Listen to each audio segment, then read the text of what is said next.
讲到这天狗咧，疫情继续伫咧逼，台南干那一礼拜就增加要到1000例，其中安南区疫情真严重。公所也伫咧讲，因有伫咧怀疑，即寡无人住的海沙厝，这内面本属是囤规堆的生蚌，是疫情未收煞的原因之一。目前是有加强消毒，抑个摒扫。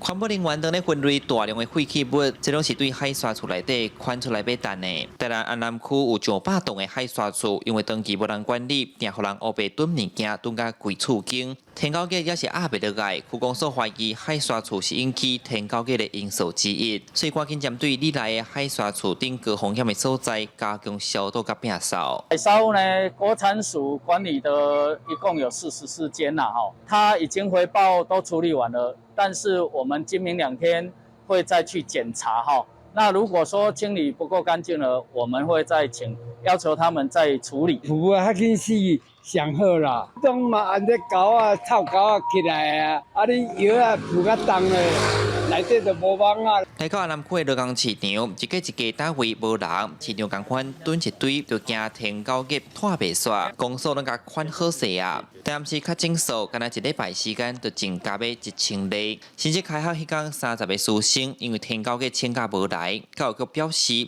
有请教师上课时加强宣导，做好防网的措施。今天早上刚来学校，都会到前门跟后阳台，就是做巡倒清刷4个动作。平常我们都会喷防蚊液，防止登革热来叮我们。化学兵闭关闭家，发现病例就马上进行化学封治。但是已经连续8天，确诊病例拢超过100例，目前抑个4个团。记者的新闻台南采访报道。